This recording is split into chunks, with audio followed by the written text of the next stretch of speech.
Hey, what's going on guys? The Use here today, and this is the definitive off-grid guide.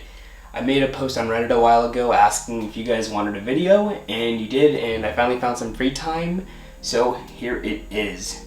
So this video is going to be going over the enclosure specifically and everything you need in the enclosure.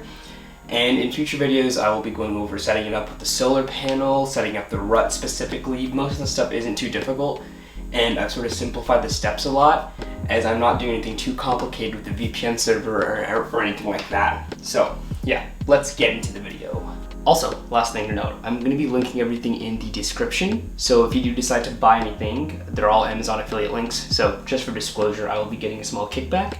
But yeah, let's get on with the video. Alright, so let's begin. First is the enclosure. This is a $60 enclosure from Calypsy. It's IP67, completely water resistant, and it will be perfect for things like the rain and snow and etc. So this is all we have done to it on the outside of the box.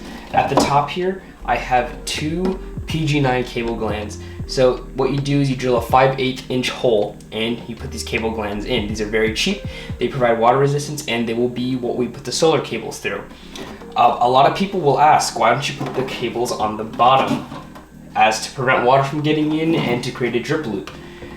Yes, that is the physically better thing to do, but there's no space at the bottom because of the battery, and I'm taking enough risk with this, and I just believe this is waterproof enough. So it is to your prerogative what you want to do.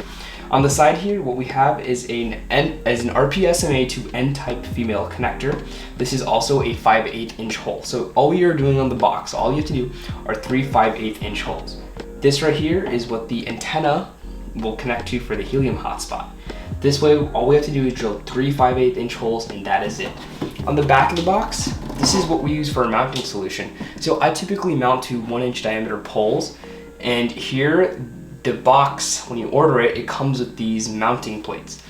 This big oval hole right here is just big enough for a hose clamp to fit through, and you can just attach it to a pole. This is the hose clamp right here, so all you really have to do is wrap around here, a pole goes through, you take a drill, boom. And these hose clamps are extremely strong. They will be able to handle the weight of this box no problem, even if you have a 50 or 60 amp hour battery. I've used bigger enclosures, and these hose clamps can really hold over time. So let's go on the inside of this box.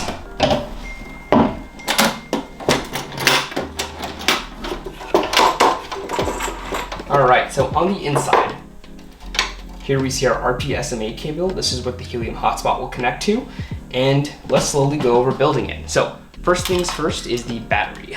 So on my other units, I use 20 amp hour batteries, but now I've upgraded to 36 amp hours because the weather is making it very hard for the 20 amp hour batteries to last comfortably without me being worried. So we've upgraded to 36 amp hours, and by the way, I am in Southern California, so we do get a lot of sun, but recently this month, we've been getting a lot of rain and foggy weather, which makes it very difficult for the batteries to charge. But anyway, so this is a 36 amp hour lipophosphate battery. The reason why we use lipophosphate is it's because it is in the between of sealed lead acid and lithium ion.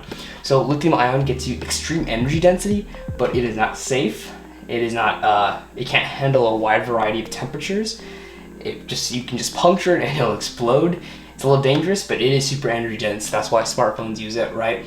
Then you have sealed lead acid. Sealed lead acid does not allow for deep discharges, which means even if you get a 50 amp hour sealed lead acid battery, the voltage drop off will cut off way too early, and you won't be able to use that full 50 amp hours, and it is huge. It's not very energy dense. So this is very in the middle, and it's meant for situations like helium mining, where this needs to just handle different wide ranges of temperature, and it is completely awesome. This thing's also the best price per watt hour I could find on the internet. It's $129, and you get 36 amp hours. Also, theoretically, if you have the space, you could put two of these guys in parallel, and you can get a 72 amp hour battery, which would be totally rad, but totally overkill for what we're doing. So that's the battery right there. So we are going to put the battery at the bottom of the unit here, and just so you know, I don't have it on me right now, but I just want to get this video out. But we use Command 3M Velcro strips to just connect everything in here. I don't use 3M just because inevitably you're going to run into problems where you might have to replace something, and you want Velcro just because it's easy to pull out, but it also holds in so you can keep your setups neat and tight. It makes it very modular. So that's the battery right there. Now, next is the charge controller. So this right here is a Renogy Wanderer charge controller. It is super cheap. It's a PWM controller, so as opposed to MPPT, it's not as efficient, but it is significantly cheaper. This one runs around $20, works totally great.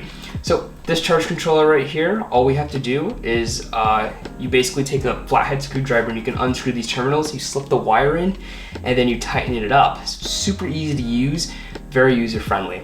So first, let's go over how I got these wires in here. So this right here is just some cheap speaker wire off Amazon. You can get like 100 feet for like 13 bucks. Link in the description, obviously. And all you gotta do is you just strip the wire using a wire stripper. You push it in here, screw it, tighten it up, and then on the other end, I just crimped this to a bunch of ring terminals to make it look neat. So all I have to do is keep it here, and then this, the red connects to here, the black connects to here, and it is on. So that's what the charge controller does. This right here, this cable right here is going to be for the modem, the cellular router, and I'm using the RUT240. So all we have to do for this is just strip this black outer housing, and then in the RUT240 wire, we have a black and a red wire, super skinny. Strip those, and red goes into positive, black goes into negative, and those go into the load port where the light bulb is. Then, for your Helium miner, I use sense caps for all my setups, and we just use the USB ports. So that would work for the racks, the sense caps, and some other miners. If you have something like the Bobcat, you could use a converter. You could also just plug it into the load port along with the RUT240. So a lot of options here for this really cheap charge controller.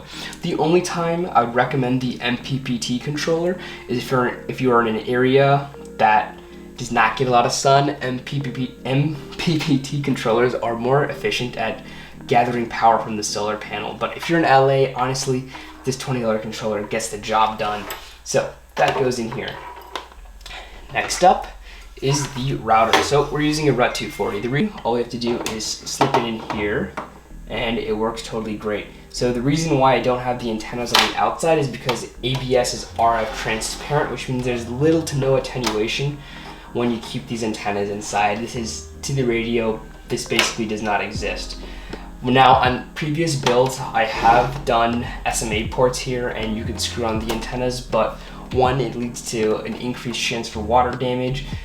Two, the antennas are out in the open, so weather like wind could mess with the antennas and throw them off axis, thus messing with the signal. Or three, just vandalism. Someone could snap off the antenna. They're not in a very secure state. So I prefer keeping everything inside.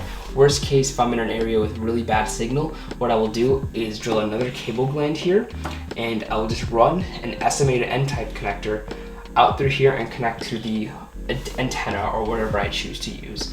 Then at the top here will be the sense cap.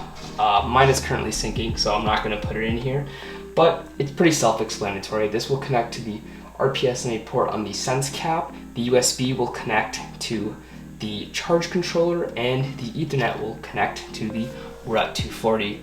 And there you go, folks. That's what's inside of a Helium off-grid enclosure. Super simple. And that is basically it on how to build an off-grid system. This is the Enclosure video. I will go over a video on how to actually install it, like putting it together on a tripod or a pole. It honestly is not too difficult. Any of you guys will be able to figure this out. Hope this helped. I've linked in the description different power options. I would say keep it above 30 amp hours no matter what for the battery, no matter where you are. I'm in LA, and even 20 amp hours has screwed me in the last couple weeks because of the rainstorm we're going through. So keep it above 30 amp hours. I found some great power options for you. Don't worry about it. And the solar panel, I'd keep it above 50 watts. 30 watts will have some hard time recharging the battery in times where it's extreme fog. So that's basically it. Leave a like, comment, subscribe. I will make more videos. Sorry for the huge delay on this, but hopefully this helps one of you guys out. And that's basically it. Have a great day, guys.